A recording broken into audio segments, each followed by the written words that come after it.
बताता हूं अमेरिका क्या डिमांड कर रहा है।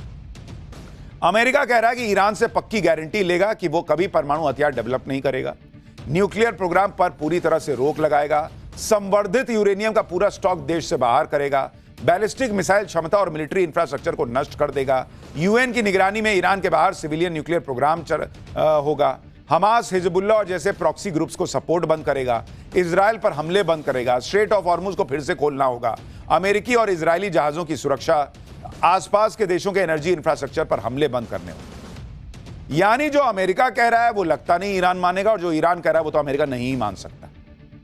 इसलिए कहा जा रहा है कि पाकिस्तान के साथ क्या ट्रंप खेल कर रहे हैं, क्योंकि ये शर्तें ईरान क्यों मानेगा, वो भी तब जब ईरान 26 दिन से इस युद्ध में टिका है, साफ कह रहा है कि मर जाएंगे लेकिन लड़ते रहेंगे। वो तब नहीं झुका तो अब झुक जाएगा, ये शर्तें मान लेगा।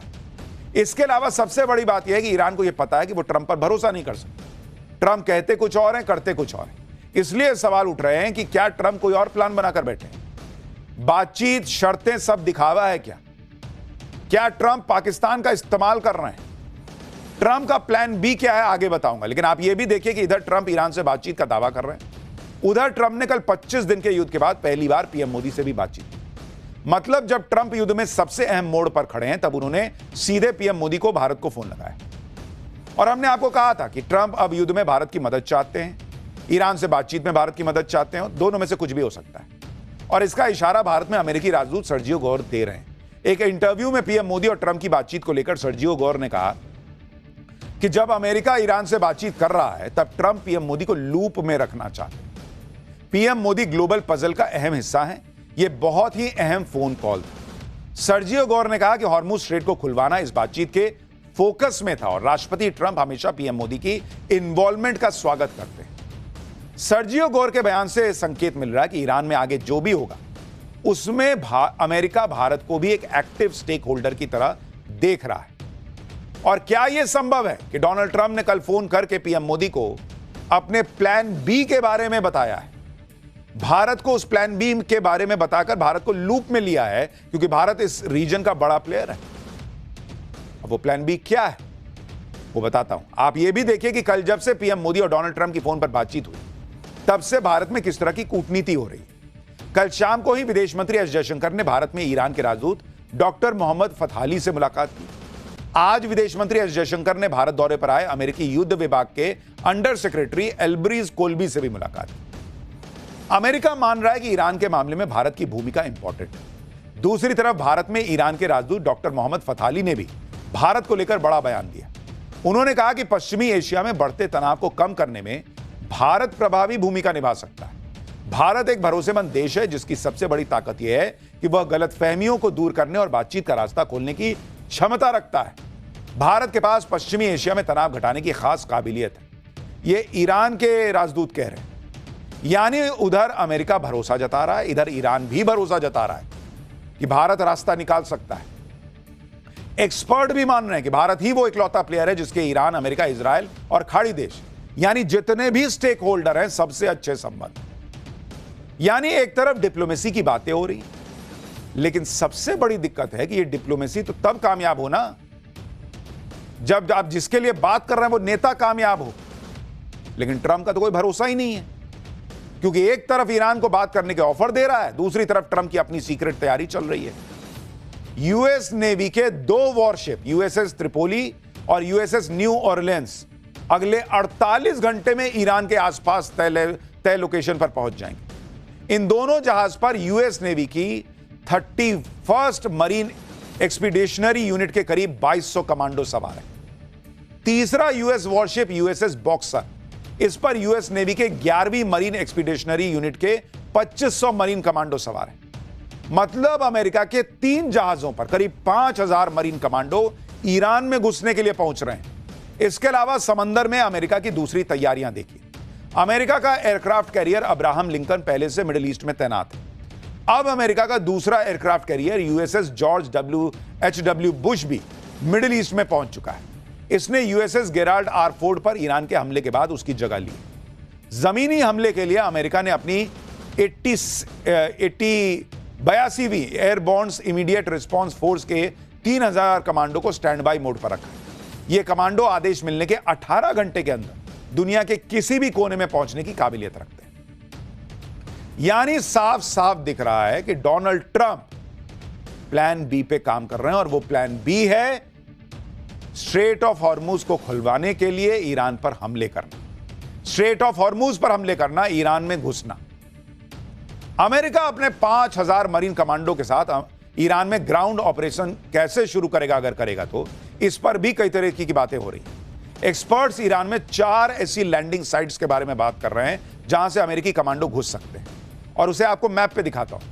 ईरान और उसके आसपास ये 4 लैंडिंग साइट्स हैं जहां से अमेरिकी सैनिक घुस सकते हैं। पहला है खार्ग आइलैंड, दूसरा लैंडिंग साइट है हॉर्मुज आइलैंड, तीसरा है एंट्री पॉइंट है हॉर्मुज स्ट्रेट पर नॉर्थ ओमान का हिस्सा, और चौथी लैंडिंग साइट ईरान का चाबहार पोर्ट भी हो सकता है। लेकिन ईरान की धरती पर कदम रखना अमेरिका के लिए बहुत चैलेंजिंग है। अगर ईरान में घुसना इतना हलवा होता तो अमेरिका 25 दिन से बम पे बम नहीं गिरा रहा होता, वो घुस गया होता अब तक। वो वेनेजुएला की तरह कब का ईरान को निपटा चुका होता। ईरान में अमेरिका को ग्राउंड ऑपरेशन शुरू करने में क्या क्या खतरे हैं, कौन कौन सा चैलेंज है, वो 4 पॉइंट में समझिए। पहला पॉइंट, ज्यादातर एक्सपर्ट्स मान रहे हैं कि अमेरिका खार्ग आइलैंड से ईरान पर कब्जे की शुरुआत करेगा, लेकिन खुद अमेरिकी अखबार न्यूयॉर्क टाइम्स लिख रहा है कि खार्ग आइलैंड पर उतरना अमेरिकी एयरफोर्स के लिए बहुत मुश्किल है, क्योंकि अमेरिका ने पहले ही खार्ग आइलैंड पर हमला करके वहां ईरान की एयरफील्ड तबाह कर दी है। ऐसे में अमेरिका के जहाज उतरेंगे कैसे? अब इसमें यह हो सकता है कि अमेरिका पहले अपनी नेवी को खार्ग आइलैंड पर भेजे, फिर अमेरिकी इंजीनियर्स वहां पर एयरफोर्स के लिए रनवे ठीक करें, तब जाकर अमेरिका अपने सैनिकों को डायरेक्ट वहां लैंड करा पाए, जो कि बहुत दूर की कौड़ी लग रहा है। दूसरा पॉइंट, मान लेते हैं कि अगर अमेरिका ने खार्ग आइलैंड पर कब्जा कर भी लिया तो सवाल यह है कि वो वहां टिकेगा कितने दिन, क्योंकि खार्ग आइलैंड ईरान के समुद्री किनारे से केवल 24 किलोमीटर दूर है। खार्ग पर अमेरिकी कमांडो के पास एयर डिफेंस तो होगा नहीं, तो ईरान की मिसाइलें खार्ग पर अमेरिकी बेस को धुआं धुआं कर देंगी, क्योंकि बैकअप वाले अमेरिकी वॉरशिप ईरान के तट से सैकड़ों मील दूर होंगे। जब तक वो ईरान की मिसाइलों को डिटेक्ट कर पाएंगे तब तक ईरान की मिसाइलें खार्ग पर अपना काम कर चुकी होंगी। अमेरिका के ग्राउंड ऑपरेशन की अटकलों के बीच एक बड़ा फैक्ट यह भी निकलकर सामने आ रहा है कि ईरान के आसपास मिडिल ईस्ट में अभी अमेरिका के जिन 50,000 सैनिकों की तैनाती है, वो सैनिक किसी देश पर कब्जे के लिए ट्रेंड ही नहीं है। इसलिए अमेरिका अपने 5,000 मरीन कमांडो पर ही ग्राउंड ऑपरेशन शुरू करने के लिए डिपेंडेंट है। अगर अमेरिका ने ईरान में 2 स्ट्रैटेजिक लोकेशन पर कब्जा कर लिया तभी वो ईरान पर काबू कर सकता है। पहला खार्ग आइलैंड, जहां से ईरान का 90% तेल एक्सपोर्ट होता है, और दूसरा है हॉर्मुज स्ट्रेट। लेकिन आप यह भी याद रखिए कि अमेरिका को स्ट्रेट ऑफ हॉर्मुज पर कब्जा करने के लिए उसके सभी मिसाइल सेंटर्स को उड़ाना होगा। इसके अलावा हॉर्मुज स्ट्रेट में ईरान की 5,000 नेवल माइंस को भी अमेरिका को हटाना बड़ा चैलेंज होगा, क्योंकि ये माइंस 4 लेवल पर समुद्र के सतह से लेकर समुद्र के बेस तक में फैली हुई। और अगर ईरान को ऐसा लगा कि वो बाजी हार रहा है तो वो गल्फ में सभी देशों की एनर्जी साइट्स को फोड़ना शुरू कर देगा, जिसके बाद ऐसी चीख पुकार मचेगी कि अमेरिका को ईरान से बैकआउट करने के अलावा शायद ही कोई ऑप्शन बचेगा। इस बीच सोशल मीडिया पर एक वीडियो वायरल हो रहा है जिसे देखकर लोग हैरान हैं। यह वीडियो इजराइल की राजधानी तेल अवीव का बताया जा रहा है, जहां आसमान में हजारों कौवे उड़ते नजर आ रहे हैं। सड़क हो या कार हो, हर जगह कौवे ही कौवे दिख रहे हैं। सोशल मीडिया पर लोग दावा कर रहे हैं कि यहूदी धर्म ग्रंथों में ढेर सारे काले कौवों का इस तरह इकट्ठा होना किसी बड़ी तबाही या बड़े पैमाने पर मौत का संकेत माना जाता है। दावा किया जा रहा है कि इजराइल के लोग भी अंदर से डरे हुए हैं। बहुत से यहूदियों को अनहोनी का डर लगने लगा है। इसके पीछे कोई नेचुरल इम्पैक्ट है या फिर सच में कोई ये किसी बड़ी तबाही का संकेत है, ये कोई गारंटी के साथ कहने के लिए आगे नहीं आ रहा। लेकिन ये तस्वीरें वायरल जरूर हैं कि अचानक तेल अवीव में कहा जा रहा है कि कौवे ही कौवे दिख रहे हैं। ट्रंप की तैयारियों को ईरान भी देख रहा है और वो भी इसके लिए अपनी तैयारी कर रहा है। ईरान की संसद के अध्यक्ष मोहम्मद बगेर गलीबाफ ने कहा है कि हम इलाके में अमेरिका की मूवमेंट पर बहुत नजदीकी से नजर रख रहे हैं, खासकर अमेरिकी सैनिकों की डिप्लॉयमेंट पर नजर है। ईरान की संसद के अध्यक्ष ने तंज करते हुए कहा कि जो चीज जनरल्स ने खराब कर दी उसे सैनिक फिक्स नहीं कर सकते। यानी ईरान की संसद के अध्यक्ष ने यह समझाया कि घटिया युद्ध नीति के साथ अमेरिका की टॉप लीडरशिप ने जो गलतियां कर दी उसे जमीन पर सैनिक उतारकर सुधारा नहीं जा सकता। मोहम्मद बगेर गलीबाफ ने कहा कि जमीन पर सैनिक उतारना नेतन्याहू की चाल में फंसने जैसा है।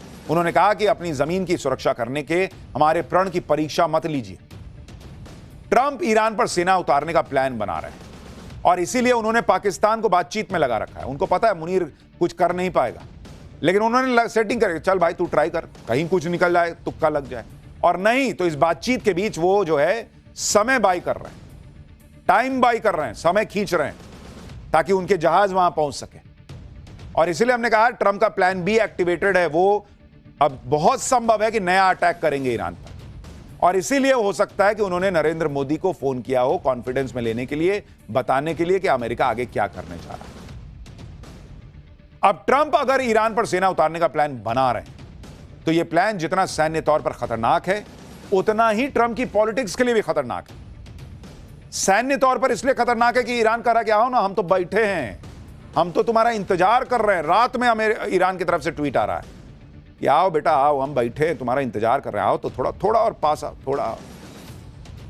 तो ईरान तैयार है, उसको पता है कि यह आदमी डील नहीं करेगा। दूसरी तरफ ट्रंप इसी वादे के साथ सत्ता में आए थे कि युद्ध खत्म कराएंगे, महंगाई खत्म कर देंगे।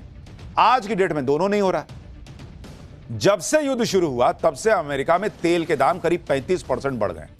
अमेरिकी नागरिक अपने खान पान और दूसरे खर्चों को कम कर रहे हैं जिससे कि वो गैस के दाम बढ़ सके। एक्सपर्ट्स का मानना है कि अमेरिका में महंगाई की नई लहर आने वाली है। कुछ लोग कह रहे हैं वहां मंदी आने वाली है। ट्रंप अपने चुनावी वादों पर खरे नहीं उतर पा रहे, इसलिए अमेरिका में उनकी रेटिंग धड़ धड़ धड़ गिरती जा रही है। ट्रंप की अप्रूवल रेटिंग सबसे लोएस्ट स्तर पर चली गई है, यह घटकर 36% हो गई है, और उनकी डिसअप्रूवल रेटिंग 62% हो गई। जनवरी 2025 में ट्रंप की अप्रूवल रेटिंग 47% थी और डिसअप्रूवल रेटिंग 41%। यानी आज की डेट में अमेरिका ही ट्रंप को झेल नहीं पा रहा है, बर्दाश्त नहीं कर पा रहा है। लेकिन क्या कीजिएगा, बन गए भाई साहब। लोग कह रहे हैं कैसे इनका 3 साल कटेगा। 2 साल में भाई ने ऐसा नरक कर दिया है। ट्रंप को झटके पे झटके लग रहे हैं। नेटो देशों के बाद आज अमेरिका के एक और सहयोगी ने ट्रंप को गच्चा दे दिया। कतर ने साफ कह दिया है कि ईरान और अमेरिका के बीच कथित मध्यस्थता में उसका कोई डायरेक्ट रोल नहीं है। कतर कह रहा है कि वो ईरान के साथ शांति पर भरोसा करते हैं, सह-अस्तित्व पर भरोसा करते हैं, हम ईरान के साथ बातचीत का समर्थन करते हैं। आप सोचिए, जिस कतर के एनर्जी इंफ्रास्ट्रक्चर पर ईरान ने बड़ा हमला कर दिया, वो कतर भी ईरान के साथ शांति बहाली की बात कर रहा है। वो यूनाइटेड नेशन को कह रहा है कि हम इस युद्ध में है ही नहीं भाई, मेरे को मत खींचो इसमें। यानी उसने भी डोनाल्ड ट्रंप को कोनी मार दी कि भाई प्लीज तू अपना लड़ भाई, मेरे को मत घसीट। सबको दिख रहा है कि इस युद्ध में अभी किसका पलड़ा भारी है, सबको दिख रहा है कि यह रायता किसने फैलाया। कतर की तरफ से यह बयान तब आया जब उधर ट्रंप यह दावा कर रहे हैं कि उन्हें तो खाड़ी देशों से बढ़िया सपोर्ट मिल रहा है और अमेरिका उनकी सबसे बढ़िया सुरक्षा कर रहा है। ट्रंप अगर बातचीत की आड़ में ईरान पर सरप्राइज अटैक कर देंगे तो बॉस पाकिस्तान भी फंस जाएगा, क्योंकि अभी बातचीत में पाकिस्तान भी इन्वॉल्व है। ऐसे में अगर ट्रंप ईरान पर कोई बड़ा हमला करेंगे तो पाकिस्तान फंसेगा। ईरान पाकिस्तान को दुश्मन मान सकता है, और जैसे ईरान खाड़ी देशों पर मिसाइल दाग रहा है, उसकी मिसाइलें पाकिस्तान की तरफ भी मुड़ सकती हैं। तो मुनीर ने चीता बनने के लिए काम तो ले लिया कूद कूद के कि सर डोनाल्ड सर मैं कराऊं। डोनाल्ड ट्रंप ने भी कहा कि भाई तू जा बात कर, देख अगर कुछ निकल गया तो हो गया बहुत बढ़िया, और नहीं तो हम तो मारने जा ही रहे थे, तब तक उसमें खेला चलेगा कि भाई तू बातचीत कर रहा है। लेकिन इस चक्कर में अब कहीं पाकिस्तान ना नप जाए। तो अभी फिलहाल ये युद्ध रुक जाए, इसके आसार बहुत कम लग रहे हैं। हां, युद्ध नेक्स्ट लेवल पे चला जाए तो कोई बहुत आश्चर्य नहीं होना चाहिए। लेकिन अगर ये युद्ध नेक्स्ट लेवल पे गया तो बॉस भारत और दुनिया के लिए परेशानियां भी नेक्स्ट लेवल पे जाएंगी।